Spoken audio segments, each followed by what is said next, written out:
மாண்புமிகு அமைச்சருடைய பதிலுரை. மாண்புமிகு பேரவைத் தலைவர் அவர்களே, மக்கள் குரலே மகேஷன் குரல் என்று பேரறிஞர் அண்ணா அவர்கள் பொன்மொழிகளுக்கேற்ப உண்மையான மக்களாட்சி நடத்தி கொண்டிருக்கும் மாண்புமிகு முதல்வர் வெற்றி தளபதி அவர்களை வணங்கி என்னுடைய உரையை துவங்குகிறேன்.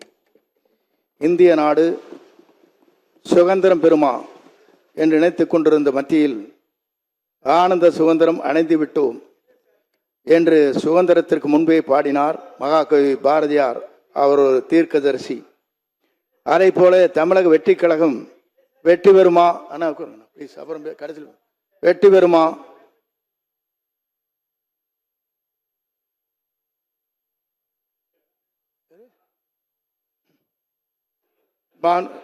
லிஸ்ட்ல தான் இருக்கு. மாண்புமிகு அதுபோல ஒரு நிமிஷம் உட்காருங்க. என்ன சொல்ல வரீங்க நீங்க சொல்லுங்க. மானிய கோரிக்கையின் மீது பேச அனுமதி கிடையாதுங்க. காலையிலே பட்டியல் தயாரிக்கப்பட்டு நேற்றே கொடுத்தவர்கள் இன்று காலை கொடுத்து பட்டியல் தயாரிப்பு கொடுத்துட்டோம். இன்றைக்கு அதில் அனுமதிக்க முடியாது. வேற ஏதாவது கிளாரிபிகேஷன் தான் நீங்க கேட்கலாம். இல்லை, இது இந்த பட்டியல் படி பேச அனுமதித்து விட்டேன். வேறு மானிய கோரிக்கை நீங்க பேசலாம். வேற ஏதாவது கிளாரிபிகேஷன் கேட்டதான் நான் அனுமதிச்சேன். இப்போ கிளாரிபிகேஷன் இல்லாமல் மானிய கோரிக்கை பேசுவதாக இருந்தால் அனுமதி இல்லை. மாண்புமிகு அமைச்சர்கள் பதிலுரை கூறலாம். பாருங்க,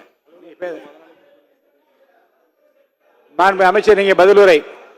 மாண்புமிகு பேரவைத் தலைவர் அவர்களே, மாண்புமிகு பேரவைத் தலைவர் அவர்களே, அதுபோல தமிழக வெற்றி கழகம் வெற்றி பெறுமா என்று ஏளனம் பேசியவர் மத்தியில் நல்லதே நடக்கும், வெற்றி நிச்சயம் என்ற தேர்தலுக்கு முன்னாலே முழங்கினார் நமது மாண்புமிகு வெற்றி தளபதி அவர்கள். மகாகவி பாரதியை போல மக்கள் போற்றும் மாண்புமிகு முதலமைச்சர் தீர்க்கதரிசி. நாளுக்கு நாள், நிமிடத்திற்கு நிமிடம், நொடிக்கு நொடி சாதனை படைக்கின்ற சரித்திரம் படைத்துக் கொண்டிருக்கிற தலைவராக இருக்கிறார். புரட்சி தலைவர் மற்றும் புரட்சி தலைவர் அம்மா ஆகியோருடைய அரசியல் பணித்தவன் நான். என்னை அன்பால் அரவணைத்து எனக்கு இதயத்தில் இடமளித்து மாண்புமிகு தமிழக முதலமைச்சர் அவர்களுக்கு கோடான கோடி நன்றியை நான் முதலிலே தெரிவித்துக் கொள்கிறேன். வெற்றி தளபதி அவர்கள் தமிழ்நாட்டில் முதலமைச்சராக வர வேண்டும் என்ற எண்ணத்தோடு தான் கோபிச்செட்டிப்பாளையம் மக்கள் எனக்கு வாக்களித்து இங்கே எனக்கு வாக்களித்திருக்கிறார்கள். அந்த வாக்காளர் பெருமக்களுக்கு கோடான கோடி நன்றி மலர்களை தெரிவித்துக் கொள்வதோடு தமிழக வெற்றி கழகத்தின் நிர்வாகிகள் தொண்டர்கள் கோடான கோடி தொண்டர்களுக்கும் என்னுடைய இதயம் கணித நன்றியை நான் தெரிவித்துக் கொள்கிறேன். நான் இன்று மாமன்றத்தில் வருவாய்த்துறை அமைச்சராக உரையாற்றுகிறேன் என்றால் அதற்கு காரணமே மாண்பு முதல்வர் வெற்றி தளபதி அவர்கள் அன்பும் அரவணைப்பும் தலைமை பண்பும் தான் என்பதை நான் இந்த நேரத்தில் சுட்டிக்காட்ட விரும்புகிறேன். இந்த தருணத்தில் மாண்பு முதலமைச்சர் வெற்றி தளபதி அவர்கள் எனது நெஞ்சார்ந்த நன்றியை தெரிவித்துக் கொண்டு மானிய கோரிக்கையின் மீது உரையாற்ற தொடங்குகிறேன். மாண்புமிகு பேரவைத் தலைவர் அவர்களே, வருவாய்த்துறை என்றால் வருவாய் ஈட்டுகின்ற துறை. ஆனால் இன்று இது சேவைத்துறையாக மாறியிருக்கிறது. குறிப்பாக வருவாய்த்துறையை பொறுத்தவரையிலும் இங்கே கேட்கின்ற போது சான்றிதழ்கள் எப்படி உரிமை சான்றிதழ்கள் வழங்கப்படுகிறது என்று குறிப்பிட்டு காட்டினார்கள். 26 சான்றிதழ்கள் இருக்கிறது. ஜாதி சான்றுகள், வருமான சான்றுகள், இருப்பிடச் சான்றுகள், முதல் தலைமுறை பட்டதாரி சான்றிதழ், கணவனால் கைவிட்டோர் சான்றிதழ், விவசாய வருமான சான்றிதழ், கலப்பு திருமண சான்றிதழ், விதவைகள் சான்றிதழ், வேலையில்லாதவர் என்பதை காண சான்றிதழ், குடிப்பெயர் சான்றிதழ், சிறு குறு விவசாயிகள் சான்றிதழ், இயற்கை இடர்பாடுகளில் சான்றிதழ், இழந்த உதவி செய்யும் சான்றிதழ், திருமணமாகாத என்பதற்கு சான்றிதழ், ஆண் குழந்தை இல்லை என்பதற்கான சான்றிதழ், வாரிசு சான்றிதழ், அதே போல வசிப்பிட சான்றிதழ், அடகுவணி உரிமை என்று 26 இங்கே நம்முடைய சான்றிதழ் வழங்குகிற நிலை இருக்கிறது. ஆகவேதான் இங்கே குறிப்பிடுகிற போது இங்கே குறிப்பிட்டார்கள். மாண்புமிகு தமிழகத்தினுடைய முதல்வர் இந்த துறைக்கு இருக்கிற கட்டளை ஒன்றே ஒன்றுதான். 26 வகையான சான்றிதழ்களை 15 நாட்களுக்குள் முடிக்கப்பட வேண்டும் என்பதுதான் அவருடைய தலையாய கடமையாக இருந்து அந்த பணிகளை ஆற்றிடல் வேண்டும் என்று உத்தரவு வழங்கியிருக்கிறார்.